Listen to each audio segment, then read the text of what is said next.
Everyone, welcome to our YouTube channel let's compete under guidance. जैसा कि आप सभी को पता है, बीपीएड के एग्ज़ाम चल रहे हैं और हम उसका सिलेबस कर रहे हैं। योगा का एग्ज़ाम हो चुका है, अभी कंप्यूटर एप्लीकेशन का एग्ज़ाम है और हम उसकी फर्स्ट यूनिट आईसीटी के बारे में कंप्लीट वीडियो बना चुके हैं और सेकंड यूनिट एमएस वर्ड के बारे में भी बना चुके हैं। अब ये थर्ड यूनिट रहेगी एमएस एक्सेल के बारे में, यानी कि introduction of MS Excel and how to create, how to open, how to save the file and how to formatting in MS Excel sheet, ये सब हम पढ़ेंगे। आज की वीडियो आपके लिए इंग्लिश और हिंदी दोनों लैंग्वेज में रहेगी, तो ताकि आपके लिए ये इजी रहे। जिन्होंने इंग्लिश में करना है वो इंग्लिश में देख सकते हैं, हिंदी में देखना है हिंदी में, दोनों बाईलैंग्वेज रहेगी ये, ठीक है। तो अभी हम करते हैं इंट्रोडक्शन टू MS एक्सेल। और प्लीज़ आप जितने भी देखते हैं लाइक ज़रूर कीजिए। व्यू ज़्यादा होते हैं बट लाइक कोई भी नहीं करता, तो लाइक सब्सक्राइब ज़रूर कीजिए, क्योंकि आप तभी मुझे भी मोटिवेशन तभी मिलेगा, तभी मन करेगा वीडियो बनाने का। और ऐसा कुछ नहीं है कि इस वीडियो से कुछ पैसे आएंगे या आएंगे, बस एक मोटिवेशन मिलता है वीडियो मेकर को ताकि वो वीडियो बनाए। इंट्रोडक्शन टू MS एक्सेल करेंगे हम। MS एक्सेल होता है क्या है, देखो, Microsoft Excel is one of the most popular spreadsheet होती है। ये क्या होती है, ये स्प्रेडशीट सॉफ्टवेयर होता है, प्रोग्राम, जो कि क्या करता है, डाटा को ऑर्गेनाइज्ड करता है, परफॉर्म करता है और कैलकुलेशन वर्क भी हम इसमें करते हैं, और चार्ट को क्रिएट कर सकते हैं, प्रिपेयर रिपोर्ट्स तैयार कर सकते हैं और इन्फॉर्मेशन को मैनेज कर सकते हैं efficiently. MS Excel is an important part of Microsoft Office. ये हिंदी में देखो एक लोकप्रिय स्प्रेडशीट सॉफ्टवेयर है जिसको माइक्रोसॉफ्ट ने बनाया है। इसका उपयोग हम किस में करते हैं, डाटा को व्यवस्थित गणना करने में, रिपोर्ट तैयार करने में, ये सभी है, ठीक है। नेक्स्ट, MS एक्सेल क्या है, वही चीज़ है ये। MS Excel is an electronic spreadsheet application in which data is arranged in row and column. इसमें जो डाटा अरेंज किया जाता है वो रो और कॉलम में किया जाता है। रो और कॉलम आपको बताए गए थे कैसे होते हैं। कॉलम होते हैं आपके हॉरिजेंटली होते हैं और रो आपकी होती हैं, नहीं, कॉलम सॉरी वर्टिकली होती है और रो होती है आपकी हॉरिजेंटली होती है। और इसमें रो और कॉलम के मिला के, यानी कि इंटरसेक्शन ऑफ रो और column, intersection of row and column क्या बन जाता है, ये सेल बन जाता है। इसको हम सेल बोलेंगे, ठीक है। सेल क्या होता है, सेल की डेफिनेशन अगर पूछ ले तो intersection of row and column. तो ये देखो इसमें दे ही रखा है, intersection of row and column is called a cell. तो MS एक्सेल ये इन दोनों को मिला के सेल बनता है। एक स्प्रेडशीट प्रोग्राम है जिसमें हम डेटा को रो और कॉलम में व्यवस्थित करते हैं। अब इसमें दिया हमें ये भी ध्यान रखना है, जैसे रो होती है, रो को लिखते हैं नंबर्स में 1 2 3 4 5 ऐसे चलते रहते हैं, और कॉलम्स होती है ABCD के अंदर होती है। तो सेल को क्या कहेंगे, मान लो हमने ये एक टेबल बना ली है, इसमें हम समझ लेंगे अच्छे से। ये जैसे कॉलम होगी ABC, ये 1 2 3, ये रो। अब मान लो हमें ये बतानी है सेल, ये सेल ये क्या हो जाएगी, तो कौन सी है, ये B है, और रो कौन सी है, 2 है, यानी B2 सेल हो जाएगी। ये कौन सी सेल हो जाएगी, B2। मान लो हम ये सेल पूछ रहे हैं कौन सी है, और पहले हम कॉलम को ही बोलते हैं, ठीक है। जैसे C ये कॉलम है और रो कौन सी है, 1, C1 हो जाएगी, ठीक है। सेल, इसका सेल का नाम क्या हो जाएगा, C1। आई होप आपको अच्छे से समझ में आ गया होगा ये। एक्सेल हेल्प क्या करती है हमारी, कोई भी कैलकुलेशन हमें परफॉर्म करनी है, उसमें डाटा स्टोर करना है, उसके काम आती है एक्सेल, ठीक है। और क्या, कोई भी हमें इंफॉर्मेशन है उसको एनालाइज करना हो, यानी उसका विश्लेषण करना हो, अध्ययन करना हो, ठीक है, चार्ट या रिपोर्ट बनाने, वो हम MS एक्सेल के थ्रू बनाते हैं। अभी हम करेंगे फीचर्स ऑफ MS एक्सेल, यानी MS एक्सेल की विशेषता क्या क्या है। तो ये क्या क्या फैसिलिटी देती है हमें, स्प्रेडशीट फैसिलिटी होती है। स्प्रेडशीट यानी कि Excel organise data in tabular form making it easy to read and understanding. Excel data को क्या करती है, टेबुलर फॉर्म में देती है, तालिका यानी टेबल बना के देती है, जिससे हमें आसानी से वो डाटा समझ में आ जाता है। सेकंड क्या करती है, formula and function. Excel provide many formulas and function to perform calculation quickly. तो एक्सेल के अंदर हम क्या कर सकते हैं, हम फॉर्मूला पुट कर सकते हैं, फॉर्मूला को अप्लाई कर सकते हैं। मान लो हमने कोई टेबल बना रखी है, ऐसे कोई टेबल बना रखी है हमने, देखो ये इसमें ए का डाटा है, इसमें बी का डाटा है, और हमें बनाना है ए प्लस बी। तो ए प्लस बी हम यहाँ पे करेंगे, ऐड का फॉर्मूला लगा देंगे, तो वहाँ पे उन दोनों का एडिशन आ जाएगा। जैसे यहाँ 2 है, यहाँ 3 है, तो यहाँ 5 आ जाएगा, ठीक है। या फिर ए प्लस बी का स्क्वायर, ये इस तरीके से हम इसमें फॉर्मूले को अप्लाई कर सकते हैं एक्सेल के अंदर। जैसे कि हमें सम का फॉर्मूला लगाना हो, ठीक है, ऐड करना हो, इसमें फॉर्मूले भी याद रखने कौन कौन से होते हैं। सम का होता है एवरेज। एवरेज क्या होता है, जैसे 1 2 3 4 ये 4 नंबर है, इनकी एवरेज निकालो। देखो ये मैथ्स में भी आपके काम आएगा। एवरेज को मीन भी बोलते हैं मैथमेटिक्स के अंदर। तो इसका हम एवरेज कैसे निकालेंगे, एवरेज का फॉर्मूला होता है इन सभी का प्लस 1 + 2 + 3 + 4, और टोटल नंबर कितने हैं ये 1 2 3 4, 4 नंबर है, 4 से डिवाइड हो जाएगा, ठीक है। तो कितना हो गया ये 10/4, यानी 5/2 इसका आंसर आ जाएगा, ठीक है। इस तरीके से एवरेज निकलती है। और मैक्सिमम देखते हैं हम, इसमें मिनिमम देखते हैं, ठीक है। एग्जाम्पल जैसे कि ये दे रखा है, सम करना है हमें, क्या करना है, सम का फॉर्मूला का है, इसमें लगाना है A1 और A5। A1 का मतलब है, देखो कॉलम ए है, कॉलम कौन सी है, ए है, और रो कितनी है 1 2 3 4 5, यानी कि A1 कौन सी होगी, ये होगी, और A5 कौन सी है, ये A5 है। अब इनका सम करना, मान लो A1 की वैल्यू यहाँ 1 है, A5 की वैल्यू यहाँ 4 है, तो 1 + 4 5 आ जाएगा, ठीक है। इस तरीके से हम फॉर्मूले को अप्लाई करेंगे।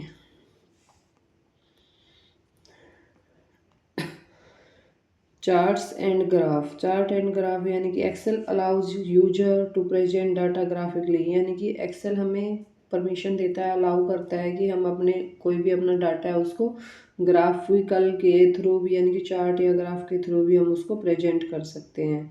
अब चार्ट हमने पहले ही पढ़े थे, बार चार्ट, ठीक है, बार ग्राफ होता है वो, pie chart, line chart, column chart, ये सब चार्ट होते हैं, ठीक है। Next, data sorting and filtering. Data sorting और फिल्टरिंग कैसे होता है, sorting arrange data in ascending और डिसेंडिंग। सॉर्टिंग का मतलब क्या होता है, हमें ये पता होना चाहिए, जैसे 2 मार्क्स में आ सकता है कि सॉर्टिंग क्या होता है ये बताओ, फिल्टरिंग क्या होता है ये बताओ, इस तरीके से पूछे जा सकते हैं। तो सॉर्टिंग का मतलब इसने क्या कहा है, कोई भी डाटा है ऐसे 1 5 7 2 9, हम इसको या तो असेंडिंग ऑर्डर में लिखेंगे या फिर डिसेंडिंग ऑर्डर में, ठीक है। हिंदी में आरोही और अवरोही क्रम बोलते हैं, उसमें लिखेंगे। फिल्टरिंग क्या करता है, डिस्प्ले ओनली सिलेक्टेड डाटा, यानी फिल्टरिंग का मतलब हमने जो डाटा सिलेक्ट कर रखा है वो सिर्फ उसी को दिखाएगा, ठीक है। Next, automatic calculation. Automatic calculation यानी कि एक्सेल क्या करता है, कैलकुलेशन को ऑटोमेटिक कर देता है, ठीक है। मान लो हमें नंबर ही डालने हैं किसी रो में, तो नंबरिंग डाल देंगे हम, तो नंबरिंग डालने पर 1 2 3 4 अपने आप आ जाएगा। फॉर्मेटिंग टूल्स कौन कौन से होते हैं इसके अंदर, फॉर्मेटिंग में वही आ जाते हैं, फ़ॉन्ट स्टाइल, हम स्टाइल चेंज कर सकते हैं। स्टाइल का मतलब क्या, जैसे कि बोल्ड, इटैलिक, अंडरलाइन, ठीक है। कलर चेंज कर सकते हैं, बॉर्डर चेंज कर सकते हैं। अलाइनमेंट, अलाइनमेंट हो जाते हैं, लेफ़्ट राइट सेंटर जस्टिफाई, वो अलाइनमेंट हो जाते हैं, ठीक है। MS एक्सेल के अब कुछ पार्ट दिए इसने, MS वर्ड में भी हमने पढ़े थे, अब MS एक्सेल में है, ठीक है। कौन सा, सबसे पहले सभी में सबसे पहले टाइटल बार ही होता है, क्योंकि पता ही है आप सभी को टाइटल सबसे ऊपर होता है। इसमें डॉक्यूमेंट का नेम लिखा होता है। अब इस, ठीक है, इसमें MS वर्ड के अंदर हम डॉक्यूमेंट बोलते हैं, इसमें हम बोलेंगे स्प्रेडशीट है, जो भी फाइल का नाम दिखाएगी। और नेक्स्ट क्या है, रिबन। रिबन क्या करता है, जो टैब्स कमांड्स जैसे फाइल मेनू ये सब होते हैं, और जो नीचे ये फ़ॉन्ट स्टाइल वगैरह होते हैं, वो सारी दोनों की दोनों लाइन रिबन में आ जाती है। जैसे देखो ये home, insert, page layout, formula, data, review, view, ये सभी किसके अंदर आते हैं, रिबन के अंदर आते हैं। अब वर्कशीट, वर्कशीट क्या होता है, area where data is entered, जहाँ डाटा लिखा जाता है, यानी कि हम डाटा कहाँ लिखते हैं, सेल के अंदर लिखते हैं, जहाँ डाटा लिखा जाता है उसे क्या बोलते हैं, वर्कशीट। और वर्कबुक क्या होता है, जैसे बहुत सारी वर्कशीट है उनको मिला के क्या बन जाती है, एक वर्कबुक हो जाती है। जैसे हमारी नोटबुक है, नोटबुक के अंदर हम पेजेज को मिला देते हैं, जैसे बहुत सारे पेजेज होते हैं 150 पेजेज जो भी, उनको मिला के हम उसको क्या बोलते हैं, नोटबुक। ऐसे ही ये एक वर्कशीट बनाई और फिर से बहुत सारी वर्कशीट मिला दी उसको, कि वो क्या बन जाएगी, वर्कबुक। नेक्स्ट लास्ट में क्या होता है, नीचे स्टेटस बार, ठीक है, ये बॉटम में होता है नीचे, इस पे वो पेज नंबर वगैरह भी हम डाउन कर सकते हैं। Use of MS Excel, MS Excel का यूज क्या क्या होता है, एजुकेशन में क्या क्या काम आता है, मार्कशीट बनाने में, अटेंडेंस का रिकॉर्ड रखने में, रिजल्ट प्रिपरेशन करने में, ठीक है, हिंदी में आप भी हिंदी में भी देख सकते हो। नेक्स्ट बिजनेस में, व्यापार में क्या होता है, अकाउंटिंग, लेखांकन यानी बिलिंग करने में, ठीक है, बजट प्रिपरेशन, बजट तैयार करना हो, या इन्वेंट्री मैनेजमेंट, स्टॉक प्रबंधन में, ठीक है। नेक्स्ट क्या है, in sports and physical education, खेल एवं शारीरिक शिक्षा में क्या उपयोग है MS एक्सेल का, प्लेयर का हम रिकॉर्ड रख सकते हैं, फिटनेस एनालाइज कर सकते हैं, क्योंकि पहले हम देख सकते हैं कैसी फिटनेस थी अब कैसी है, कंपटीशन रिजल्ट देख सकते हैं और कंपैरिजन कर सकते हैं एक दूसरे से बच्चे का। इन ऑफिस, ऑफिस में क्या काम आता है, वही रिपोर्ट तैयार करनी हो, सैलरी शीट बनानी हो, डाटा मैनेजमेंट करना हो, ठीक है। एडवांटेज क्या क्या फ़ायदे होते हैं MS एक्सेल के, तो चाहे वर्ड हो चाहे एक्सेल हो, इनमें क्या है, एक तो टाइम की बचत होगी और कैलकुलेशन है वो एक्यूरेट होगी, कोई मिस्टेक नहीं होगी, ठीक है। इजी डाटा मैनेजमेंट हो जाएगा, डाटा क्या हो जाएगा, इजी मैनेजमेंट हो जाएगा, मतलब हमें डाटा चाहिए और पहले से तैयार अगर सेव है डाटा तो हम उसको इजीली देख सकते हैं। ग्राफिकल, हमें कोई भी डाटा है हम उसको ग्राफिकली भी शो कर सकते हैं। यूजफुल और लार्ज डाटा, बड़े से बड़े डाटा को भी हम इसमें मैनेज कर सकते हैं। अब इसकी भी कुछ लिमिटेशन है, यानी कि मान लो लार्ज फाइल में बिकम स्लो, तो क्या कहते हैं, कई बार बड़ा जो डाटा होता है, मान लो बड़ा डाटा वो धीमा हो सकता है, यानी कि उसकी प्रोसेस, जैसे कि कई बार फ़ोन वगैरह भी अगर मान लो हमारा फुल हो जाता है तो क्या हैंग होने लग जाता है, प्रोसेस है वो धीरे धीरे होने लग जाती है। मान लो फॉर्मूला अगर हमने गलत लगा दिया तो देखो गलत परिणाम आएगा, अगर सही फॉर्मूला लगाएंगे तो सही आएगा, वो फॉर्मूले पे डिपेंड करता है। शुरुआती उपयोगकर्ता को इसे सीखने में कठिनाई हो सकती है, यानी कि देखो स्टार्टिंग में तो हमें इसमें सीखनी पड़ेगी और वर्क करना पड़ेगा तभी आएगा। कंक्लूजन क्या रहेगा, ये पावरफुल और यूजफुल स्प्रेडशीट है, ठीक है, वाइडली यूज, जो कि ज़्यादा यूज हो रहा है इसका कहाँ पे, एजुकेशन में, व्यापार में, खेल में, कार्यालय में, ठीक है। और हम इसमें कोई भी हमें कैलकुलेटिव वर्क करना है या विश्लेषण एनालाइज करना है, कोई प्रेजेंट करना है डाटा को, वो इसके थ्रू हम कर सकते हैं। अभी हम क्या करेंगे, inserting data into Excel sheet, यानी हम डाटा को इंसर्ट कैसे करते हैं एक्सेल सीट के अंदर, वो पढ़ेंगे, ठीक है। Data entry is one of the most important task in Microsoft Excel.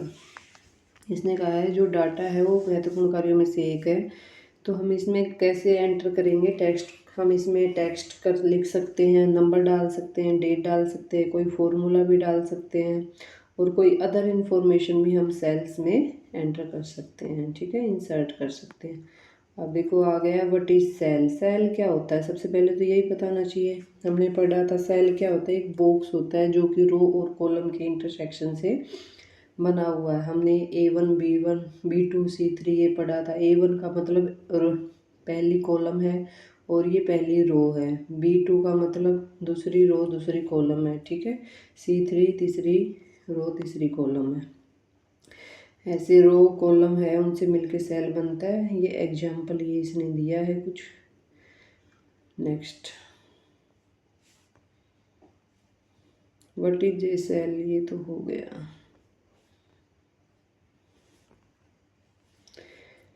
Step to insert, हमें स्टेप वाइज लिखना है डाटा को इंसर्ट कैसे करेंगे। सबसे पहले हम क्या करेंगे, माइक्रोसॉफ्ट को ओपन करेंगे, माइक्रोसॉफ्ट एक्सेल में जाके उसको ओपन करेंगे, ठीक है। क्लिक ऑन स्टार्ट मेनू पे फिर सर्च करेंगे, यानी कि सबसे पहले ही तो कंप्यूटर ऑन करते हैं, हम कंप्यूटर को स्टार्ट करेंगे, फिर माइक्रोसॉफ्ट एक्सेल को सर्च करेंगे, फिर एक माइक्रोसॉफ्ट एक्सेल को हम ओपन करेंगे, फिर उसमें हम क्या करेंगे, न्यू ब्लैंक वर्कबुक एक क्रिएट करेंगे, ठीक है, इस तरीके से।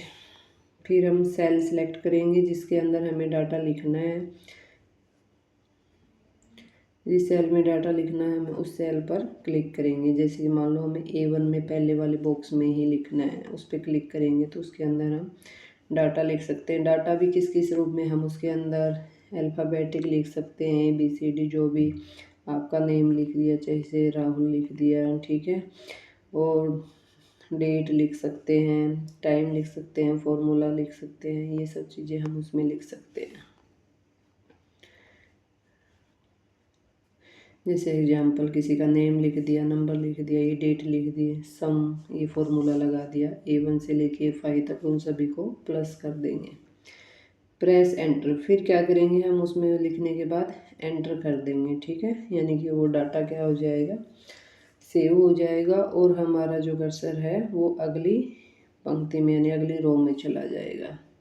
एडिट द डाटा, अगर हमें डाटा को एडिट करना हो तो फिर क्या करेंगे, डबल क्लिक करेंगे, उस पे सेल पे डबल क्लिक करेंगे, और जो भी हमें उसमें चेंज करना है वो चेंज करेंगे, और फिर एंटर दबा देंगे, यानी हम नेक्स्ट उसमें चले जाएंगे। अब क्या, method of entering data in Excel, यानी कि क्या मेथड होता है, क्या क्या तरीके होते हैं डाटा एंटर करने के। एक बहुत बताया इन्होंने, डायरेक्ट सेल एंट्री, डायरेक्ट मतलब सीधे सेल में डाटा लिखना, जैसे चयनित जो भी हमने सेलेक्ट कर रखी है उसमें हम सीधा टाइप करेंगे।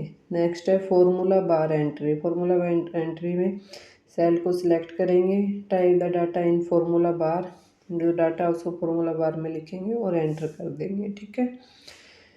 तो इस तरीके से एक्सेल में डेटा के कई प्रकार, जैसे कौन कौन से बताए, टेक्स्ट में हम क्या लिखेंगे, जैसे नाम लिख दिया राम, ठीक है, नंबर लिख दिया, डेट लिख दी, टाइम लिख दिया, और A1 + B1 ये फॉर्मूला लगा दिया। इस तरीके से हम कर सकते हैं। Advantage of data in entry in, तो इसके क्या क्या फ़ायदे हैं, डाटा इजी मैनेजमेंट हो जाता है, कैलकुलेशन फास्ट हो जाती है, ठीक है, ऑर्गेनाइजेशन यानी जानकारी को व्यवस्थित तरीके से रख सकते हैं, डाटा एनालाइज बिकम सिंपल, यानी कि डाटा विश्लेषण उसको हम बिल्कुल आसानी से समझ सकते हैं, और टाइम की बचत होगी, ये सब होगा। Next example of data entry, example ये वही दिया, जैसे डाटा हमें कैसे करना है, हम नेम की एक कॉलम बना लेंगे, एक मार्क्स की बना लेंगे, आगे एक पास बना सकते हैं, परसेंटेज बना सकते हैं, इस तरीके से, ठीक है, ये ऐसे, ये इसे इस तरीके से ये रो बन जाएंगी, ठीक है, आगे और भी बना सकते हैं, ये कॉलम बन गई, इस तरीके से डाटा को लिख सकते हैं। अब कुछ शॉर्टकट की दी है, जैसे एंटर, हम एंटर जैसे ही करते हैं तो हमने बोला था जैसे कि नेक्स्ट सेल में चले जाएंगे, यानी मूव डाउन, नीचे चले जाएंगे हम, टैब, मूव राइट, टैब से हम क्या करेंगे, राइट साइड जाएंगे, आगे वाली सेल में जाएंगे, और एंटर से हम नीचे वाली सेल में जाएंगे। F2 का मतलब होता है एडिट सेल, यानी कि हमें कोई सेल में कोई टेक्स्ट है वो चेंज करना है, एडिट करना है, उसको Ctrl+C कॉपी, Ctrl+V पेस्ट हो जाता है, ठीक है, यानी कॉपी करके दूसरी जगह वही चीज़ आ जाएगी पेस्ट करने से। हमें ये याद रखना है कि इसमें एंटर करेंगे तो डाटा, देखो नीचे वाली सेल, जैसे मान लो ये सेल है, एंटर करेंगे तो हम इसमें से इस सेल में चले जाएंगे, ठीक है, और मान लो टैब दबाएंगे तो हम इस सेल से इस सेल में चले जाएंगे, और F2 करना है, मतलब मान लो हमने जो सिलेक्ट कर रखी है उसके अंदर हम डाटा को एडिट कर सकते हैं। एक्सेल सीट क्रिएट कैसे करते हैं, उसको सेव कैसे करते हैं और बनाते कैसे हैं, ये तो क्या है, इसमें हमने अभी पढ़ा है, एक्सेल क्या है, स्प्रेडशीट सॉफ्टवेयर है जिसका उपयोग किस लिए किया जाता है, डाटा को व्यवस्थित करने के लिए, ऑर्गेनाइज करने के लिए, या कैलकुलेशन के लिए, या एनालाइज के लिए, ठीक है। अब इसमें हम नई सीट बनाना, सेव करना, उसको कैसे करेंगे, creating an excel sheet, excel sheet बनाना, जैसे कि हम एक नई वर्कबुक लेंगे, वही पहले स्टार्ट मेन्यू पे जाएंगे, फिर माइक्रोसॉफ्ट एक्सेल पे, फिर एक्सेल पे हम ब्लैंक वर्कबुक लेंगे, ठीक है। इस तरीके से हम नई सीट ले लेंगे। नई एक्सेल सीट के भाग क्या होते हैं, वर्कबुक होता है, वर्कशीट होती है, रो, कॉलम, सेल, फॉर्मूला बार, इन सब से मिलके ये एक वर्कबुक बनती है, स्प्रेडशीट बनती है। अब उसको सेव कैसे करेंगे, वही हमने जो भी डाटा लिखना है हम उसमें पहले डाटा टाइप करेंगे, ठीक है। जब मान लो हमने पूरा काम कर लिया, कंप्लीट कर लिया, फिर हम फाइल में जाएंगे, उस पर सेव या सेव एज करेंगे। फिर वहाँ पे हम लोकेशन भी चूज करेंगे कि हमने किसके अंदर सेव करनी है, कौन सी ड्राइव के अंदर, कौन सी डॉक्यूमेंट के अंदर। और सेव करते वक्त हम वहाँ फाइल का नेम लिखेंगे कि किस नाम से, जैसे मेरा मंजू नाम से फाइल है, ठीक है। क्लिक द सेव बटन, फिर सेव कर देंगे, वो फाइल आपकी सेव हो जाएगी, ठीक है।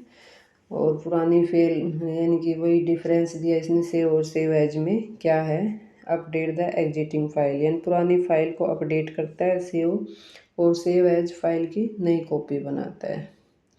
शॉर्टकट की Ctrl+S होती है, ठीक है। हम कोई भी सिलेक्ट कर लेंगे डाटा को, Ctrl+S कर देंगे ओपनिंग, और हमें डाटा को बार बार सेव करते रहना है, नहीं तो अगर लाइट चली जाएगी तो सारा डाटा डिलीट हो जाएगा। फिर ओपन कैसे करेंगे, मान लो हमने जो फाइल सेव कर रखी है उसको ओपन करना है, तो वही हम एक्सेल में जाएंगे, फाइल में जाएंगे, ओपन में जाएंगे, ठीक है। वहाँ पे सेव फाइल की जो लोकेशन है उसके अंदर जाएंगे, फाइल को सिलेक्ट करेंगे और ओपन पे क्लिक कर देंगे, तो वो ओपन हो जाएगी। अब कुछ फाइल एक्सटेंशन दिए इसने, जैसे कि MS वर्ड है उसको हम क्या बोलते हैं, .doc बोलते हैं डॉक्यूमेंट, ठीक है। ऐसे ही एक्सेल को क्या बोलते हैं हम, .xlsx भी बोलते हैं, XLS भी बोलते हैं, ठीक है। यानी एक्सेल वर्कबुक या ओल्ड एक्सेल फॉर्मेट। अब कुछ शॉर्टकट की, न्यू वर्कबुक पे जाना है तो NS से सेव, O से ओपन, P से प्रिंट। अब क्या क्या फ़ायदे एक्सेल सीट बनाने के और सेव करने के, तो वही चीज़ें, हमें डाटा स्टोरेज था वो आसानी से मिल जाएगा, वो सेफ रहेगा, ठीक है। कैलकुलेशन फास्ट होगी, और इजी एडिटिंग को इसने दिया संपादन कर सकते हैं आप, डेटिंग कर सकते हैं, डाटा को चेंज कर सकते हैं, और उसको कभी भी किसी भी टाइम हम दोबारा से यूज कर ले सकते हैं, ठीक है। एग्जाम्पल दिया, जैसे कि किसी भी टीचर ने क्या है, स्टूडेंट्स की जो एक्सेल सीट बनाई है नंबर्स की, वो कंप्यूटर में सेव कर लेगा, और उसको जब भी उसको ज़रूरत पड़ेगी उसको ओपन कर लेगा वो, ठीक है। तो इस तरीके से इसका यूज काफ़ी सेफ्टी हो जाती है हमारे लिए। Preparing bar diagram in MS Excel, यानी कि हम बार डायग्राम MS एक्सेल में कैसे बनाएंगे, अभी हम डायग्राम बनाने सीखेंगे, बार ग्राफ, पाई ग्राफ, ये कैसे बनाएंगे, ठीक है। तो बार डायग्राम डेटा को हम क्या करते हैं, एक रेक्टेंगुलर बार्स के माध्यम से दर्शाने की ग्राफिकल विधि है ये विभिन्न कैटेगरी में तुलना करने में काम आता है। जैसे देखो हमने देखे भी है डाटा वगैरह, ऐसे देखे है ना, ऐसे इस तरीके से, तो यानी इससे पता चलता है इसकी परफॉर्मेंस सबसे ज़्यादा है, इसकी उससे कम है, इसकी ज़्यादा है, यहाँ पे लिख देंगे, जैसे ABC है, यहाँ लिख देंगे ये 40, 50, 70 इस तरीके से हैं, ठीक है। ये 70 मार्क्स आए हैं इसके, इसके आए हैं 60, इसके 50, इस तरीके से क्या करता है, कंपैरिजन करता है, देखते ही हमें पता चल जाता है। तो MS एक्सेल में बायर डायग्राम को ओपन कैसे करेंगे, हमें स्टार्ट मेनू पे जाना है, फिर एक्सेल पे जाना है और ओपन द एप्लीकेशन करेंगे, ठीक है। फिर उसके अंदर क्या करेंगे, हम एंटर करेंगे डाटा को, enter the data in rows and column, क्योंकि सबसे पहले तो हम एक टेबल बनाएंगे रो एंड कॉलम में, जैसे बना लिए राहुल इसकी 70 मार्क्स है, अमन के इतने, इस तरीके से एक टेबल बना लेंगे, ठीक है।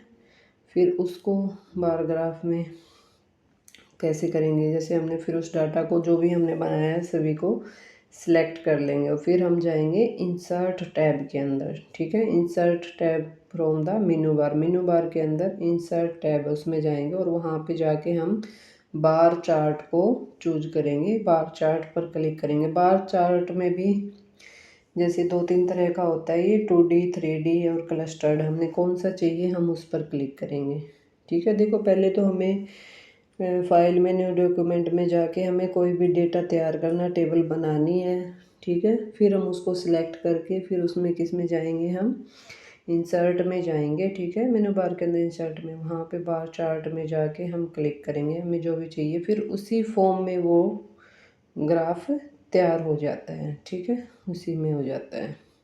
नेक्स्ट फिर फॉर्मेटिंग कैसे कर सकते हैं हम उसकी। फॉर्मेटिंग जैसे कि चार्ट टाइटल है, जो भी मान लो हमें चार्ट का टाइटल चेंज करना है तो हम टाइटल पर क्लिक करेंगे। Type in new title such as student marks, जैसे कि हमने स्टूडेंट मार्क्स से उसका टाइटल बना रखा है, ठीक है। हम उसके कलर को चेंज कर सकते हैं। जो क्लिक होना यानी बार, हम किसी भी बार पे मान लो हम क्लिक, जैसे जो बार बनी हुई है ना, ये बनी हुई है बार वगैरह, इसमें हम जिसका भी हमने कलर चेंज करना है उस पर हम क्लिक कर लेंगे, ठीक है। फॉर्मेट डाटा सीरीज, और अपनी कलर जो हमें जो पसंद है वो कलर हम सिलेक्ट करेंगे और वो चेंज हो जाएगा। ऐड डाटा लेबल, यानी डाटा लेबल यानी कि हमें क्या करना हो, चार्ट एलिमेंट के अंदर कुछ और ऐड करना हो, ठीक है, तो डाटा लेबल पर जाकर करेंगे। रिसाइज द चार्ट, हमें इसके चार्ट का आकार बदलना हो, साइज बदलना हो, ठीक है, तो चार्ट के कोनों को हम क्या करेंगे, ड्रैग करेंगे। ड्रैग मतलब जैसे हम करते हैं ना डायगनली, दोनों साइड से कोने को खींच के ऐसे करते हैं। जैसे देखो अभी मैं ये स्क्रीन छोटी हो रही है, इसको ऐसे वो छोटा बड़ा, तो ऐसे इसको ड्रैग कर सकते हैं। नेक्स्ट बार डायग्राम के फ़ायदे क्या हैं, यानी बार डायग्राम देखते ही हमें डाटा वो अंडरस्टैंड हो जाता है, हेल्प हो जाती है, जल्दी से समझ में आ जाता है, और डाटा को हम कंपेयर कर सकते हैं ईजिली, और वो हमें अट्रैक्टिव भी लगता है, एक अच्छा लगता है देखने में, और प्रेजेंटेशन के लिए भी काफ़ी काम आता है, ठीक है। इसके उपयोग कहाँ कहाँ किए जाते हैं, स्कूल में, कहीं पे भी सेल कंपैरिजन में दिखाते हैं हम, ये इस कंपनी ने ये किया, देखो हमारा ये रिकॉर्ड है। स्पोर्ट परफॉर्मेंस दिखा सकते हैं ऐसे बच्चों के आपस में, सर्वे रिपोर्ट, ठीक है। अब हम करेंगे फॉर्मेटिंग एंड एडिटिंग फीचर्स और adjusting column width and row height. देखो वीडियो तो ये थोड़ी सी लंबी हो जाएगी क्योंकि हम एक ही वीडियो में इसको कंप्लीट करने की कोशिश कर रहे हैं। पूरे MS एक्सेल की जो हमारी यूनिट 3 है उसको एक ही वीडियो में करेंगे, ठीक है। तो अब क्या करेंगे हम MS एक्सेल में फॉर्मेटिंग फीचर्स।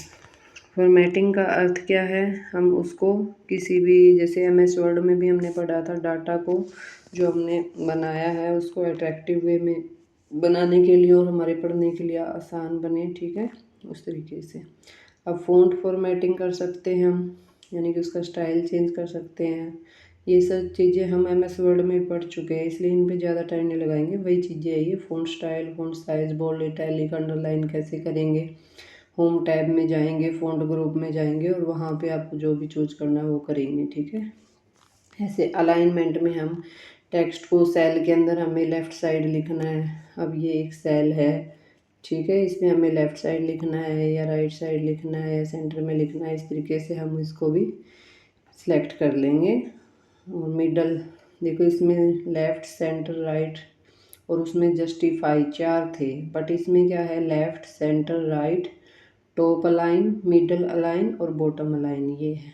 और एडिशनल फीचर भी होते हैं कुछ, wrap text, merge and centre orientation. देखो मर्ज के बारे में काफ़ी पूछा जाता है, मर्ज क्या होता है, मर्ज के बारे में हमें पता होना चाहिए। मान लो ये 2 सेल हैं, ठीक है, और हमें इनको एक बनाना है, तो हम इन दोनों सेल को सिलेक्ट करके मर्ज कर देंगे, तो ये इसकी ये हट जाएगी बीच बीच से, ये एक सेल बन जाएगी। तो ऐसे सेल का मतलब 2 या 2 से ज़्यादा जितनी भी सेल है हम उसको मर्ज करके सिंगल सेल में चेंज कर सकते हैं। ओरिएंटेशन आपको पता ही है, पोर्ट्रेट और लैंडस्केप वगैरह, ठीक है। हेडिंग को सेंटर में रखने के लिए मर्ज एंड सेंटर का उपयोग किया जाता है, ठीक है। नंबर फॉर्मेटिंग, नंबर फॉर्मेटिंग में हम नंबर डाल सकते हैं, करेंसी, परसेंटेज, यानी नंबर को अलग अलग फॉर्मेट में दिखाने के लिए, डेट, टाइम, ये सब चीज़ें इस तरीके से हम डाल सकते हैं। जैसे 5000 रुपीज़ को करेंसी फॉर्मेट में दिखाया गया है, ठीक है। बॉर्डर और शेडिंग, यानी कि टेबल को अट्रैक्टिव बनाने के लिए हम उसके अलग अलग तरह के बॉर्डर लगा सकते हैं, बैकग्राउंड चेंज कर सकते हैं, शेडिंग चेंज कर सकते हैं अलग अलग कलर की। कंडीशनल फॉर्मेटिंग में हम क्या करेंगे, फीचर कंडीशन के अनुसार सेल को ऑटोमेटिकली ही फॉर्मेट करता है वो। जैसे 99 मार्क्स अगर 90 से अधिक है तो जैसे हम उसमें सेट कर देते हैं उनका ग्रीन कलर आएगा, और 90 से नीचे है, लो है, तो रेड कलर में दिखाएगा उनको। ठीक है, तो उसमें हम डाटा सेलेक्ट करेंगे और होम के अंदर जाके कंडीशनल फॉर्मेटिंग में जाएंगे, और वहाँ पे अपने को जो भी रोल बनाना है, मतलब 90 से ज़्यादा ग्रीन, कम वाला रेड, वो सिलेक्ट करेंगे। वो उसी अकॉर्डिंग फिर अपने आप टेबल बन जाएगी। MS एक्सेल में एडिटिंग फीचर कैसे होते हैं, जैसे कट कॉपी पेस्ट हम ये कर सकते हैं। कट में डाटा हट जाएगा, ठीक है, दूसरी जगह ले जाना। कॉपी में हम उसकी डुप्लीकेट कॉपी बना सकते हैं, पेस्ट दूसरी जगह उसी को कॉपी करके पेस्ट कर सकते हैं। इसकी शॉर्ट फॉर्म होती है, शॉर्टकट की होती है, याद रखनी है हमें। कट की मैंने लास्ट वीडियो में बताया था, Ctrl+X होती है, कॉपी की C होती है, और पेस्ट की V होती है। ठीक है, और अगर अंडू करना हो, मान लो हमने पीछे जाना हो, तो Ctrl+Z होती है वो, और रीडू करना हो तो वो होती है Ctrl+Y।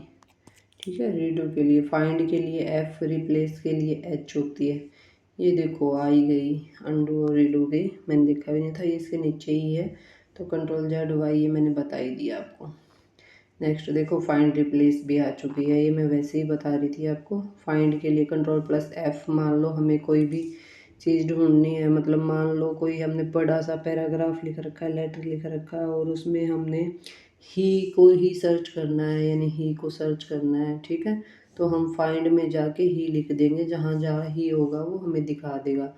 और ही की जगह अगर मान लो हमने सी करना है तो हम उसमें रिप्लेस में जाके सी लिख देंगे, तो जहाँ जहाँ ही है वहाँ पे सी हो जाएगा। ठीक है, डिलीट एंड क्लियर हम डाटा को सिलेक्ट करके डिलीट कर सकते हैं।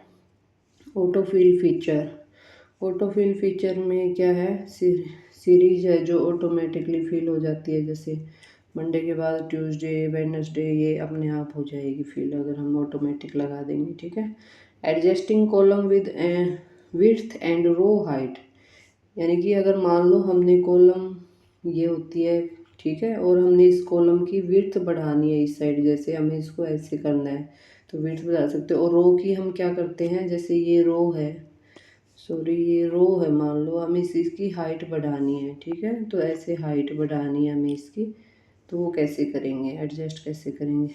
एक्सेल में कॉलम और रो का साइज बदला जा सकता है डाटा जिससे क्लियरली दिखे, तो हम क्या करेंगे, जैसे मेथड माउस से एडजस्ट कर सकते हैं। कॉलम हेडिंग ABC के बीच कर्सर रखे, डबल एरो दिखाई देगी, और उसको ड्रैग कर देंगे, जैसे हम जैसे टच करके ऐसे छोटा बड़ा करते हैं, ऐसे भी कर सकते हैं माउस से।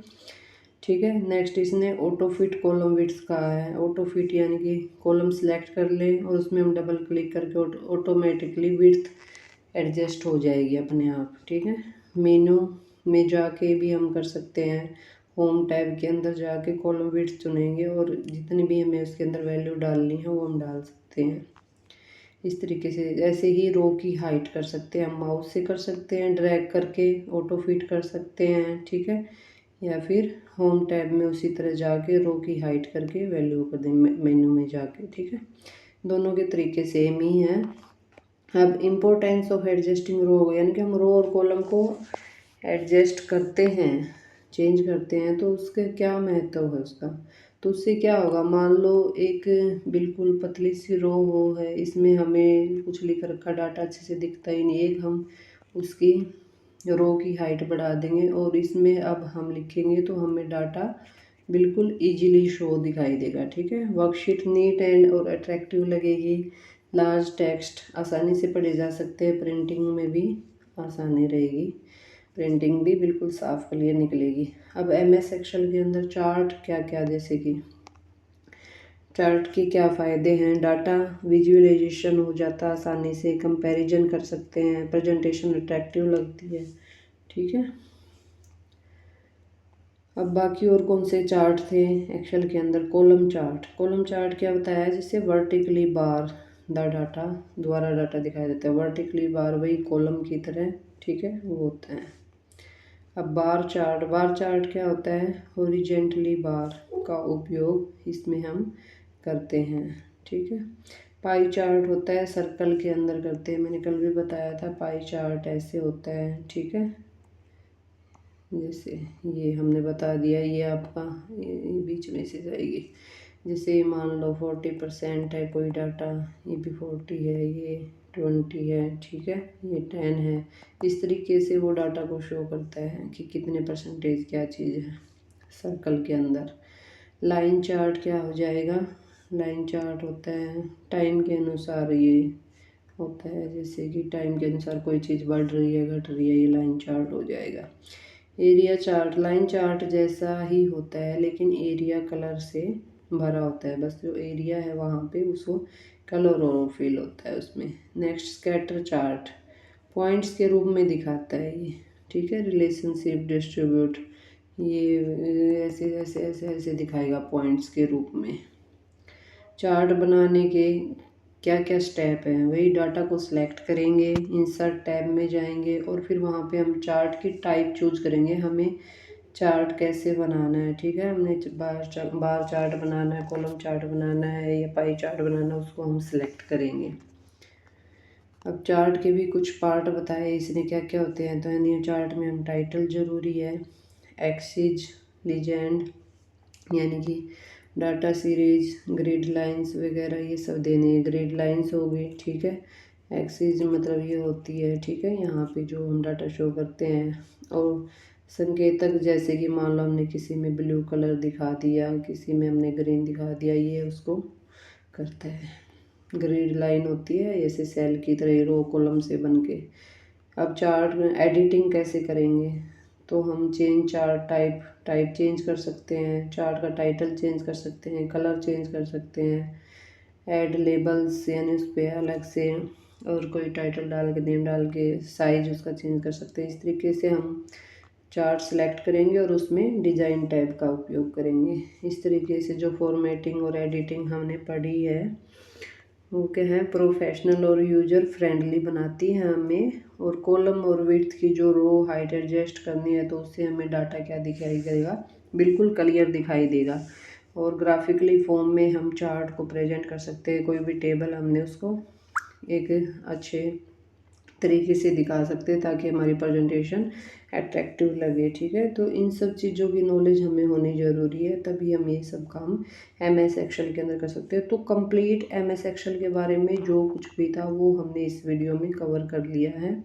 आई होप आप सभी को अच्छा लगा होगा और इस वीडियो को लास्ट तक ज़रूर आपने देखा होगा। लाइक सब्सक्राइब ज़रूर करना, कमेंट करना। Thank you for everyone for watching this.